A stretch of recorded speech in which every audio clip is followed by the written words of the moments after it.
Ang dami na nating hearing dito. Wala pa nga pinapakita kahit isang original si Ginoong Morales. Ngayon, siya yung manghihingi ng original.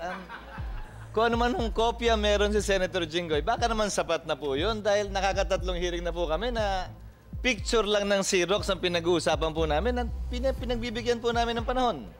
Bigyan nyo rin naman ng panahon yung Xerox ni Senator Jinggoy. Wag na po natin pahabain. Your Honor, Mr. Chairman, ito pong pagtungo ko rito ay bilang resource person, kaugnay po doon sa PIDEA Leaks.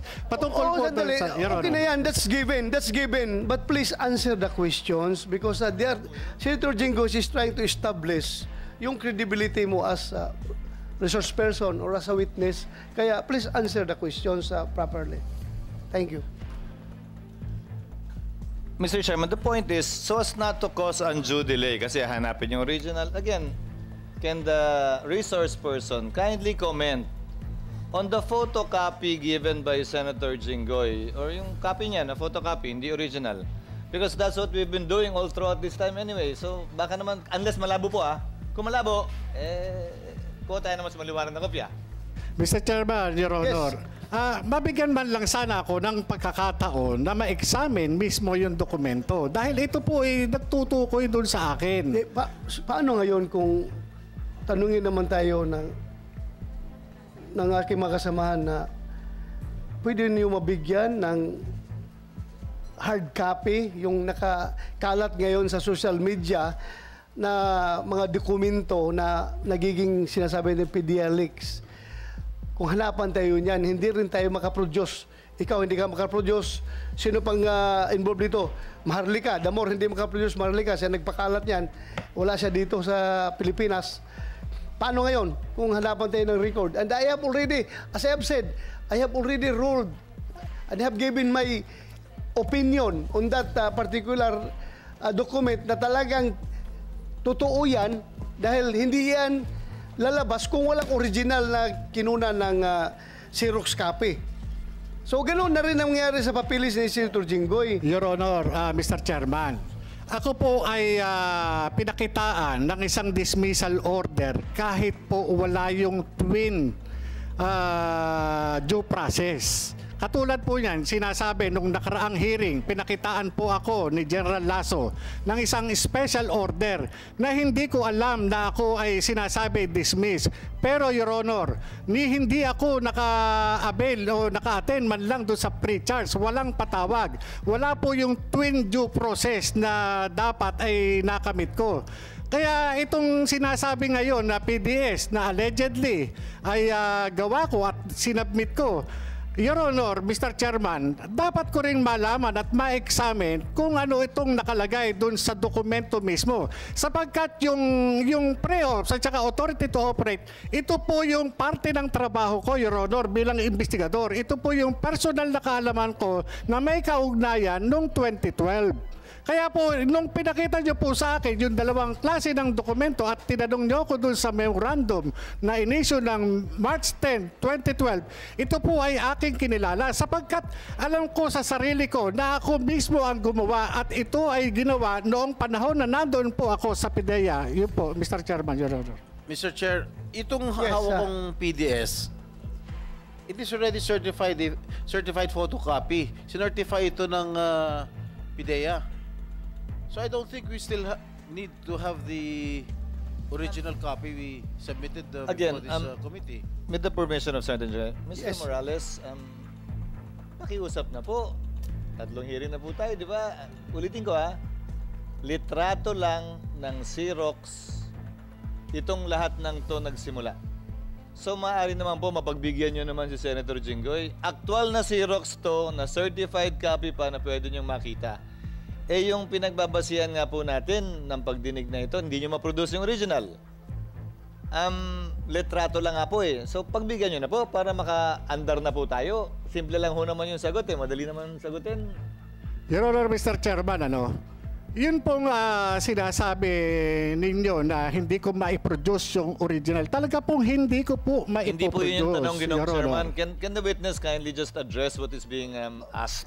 Pakinggan mo lang gusto yung... Malayo lagi sinasabi dito, Mr. Chair. Huwag kang lumihis sa tanong. Please. Ang akin po, Okay, ulit. bibigyan niyo po ba si Senator Jinggoy o hindi? Para lumipat na siya sa ibang... Your Honor, hindi po. Your Honor. Hindi po siya katanggap-tanggap na ipresenta sa akin, Your Honor, sapagkat ito, hindi ko po siya makikilala na gawa ng ito ay Xerox copy, Your Honor. Mr. Chair, certified photocopy na ito ng PIDEA.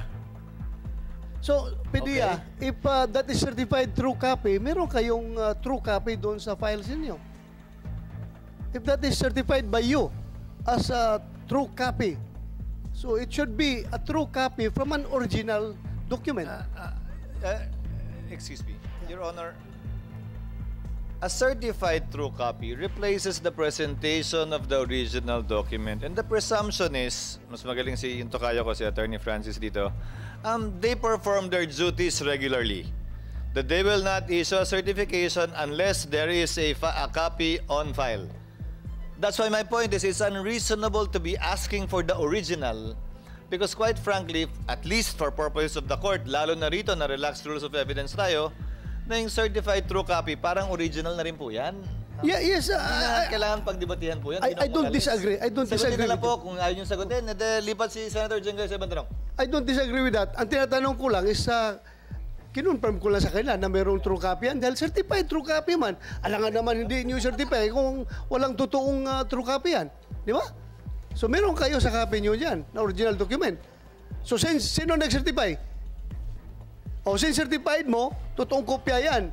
So Mr. Morales, certified ng PDEA na totoong kopya yung dokumento na yan, coming from their files. Okay, I will give it to him, Mr. President, for him to examine.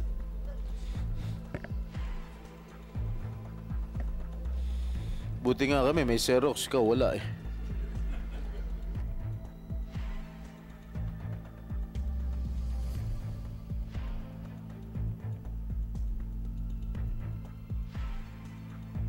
Question 35 and question number 35 and number 37.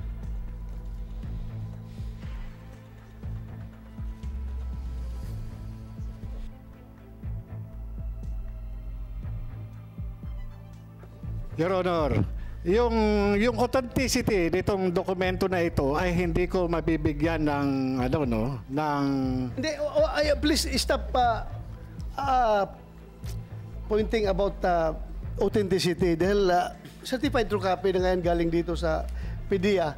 Ang atin lang, isasagutin mo lang yung tanong. Alam mo, Mr. Morales, habang patuloy ka nagsisinungaling, I might be forced to cite you also in contempt at sumunod ka kay Picoy. Your Honor, yung PIDEA documents, hindi po sa akin nang galing yung pagkakalabas. Kaya ito po yung kinokorelate. Hindi nga sa'yo nang galing. Ang problema, kinonfirm mo na ikaw talagang pumirma, ikaw gumawa, ikaw pumirma. So, the same story. The same story yun. No, Your Honor. Lumalayo ka. Yan muna pag-usapan natin yung PDS mo. Your Honor, di ako lumalayo, Your Honor. Nakita nyo naman yung ginagawa sa akin ng PIDEA.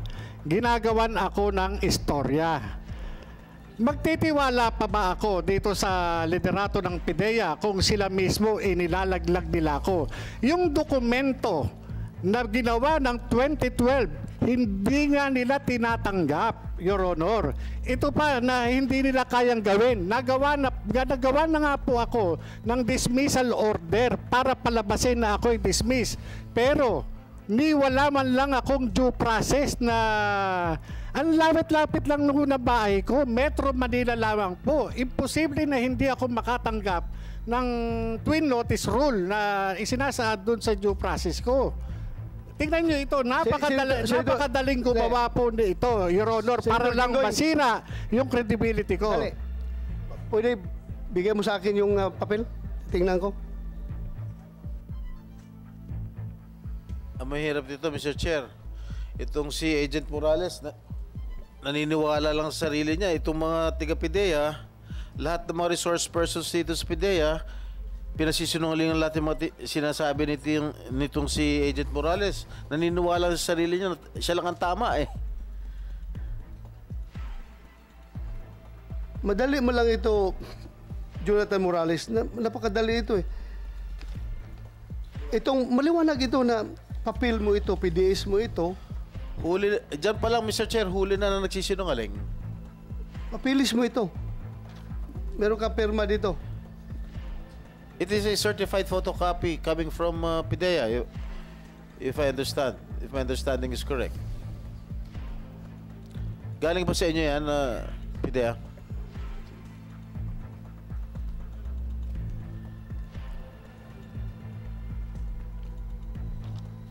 So, Senator Jinggoy, if you cannot get proper answer from Jonathan Morales, you may continue. Continue with the other matters. Alam nyo, pagka ganito lagi ang sagot nitong si Morales, wala ho tayong makakamit na tunay na istorya galing sa kanya. Pare kasi nungalingan lahat ng mga sinasabi niya rito sa committee.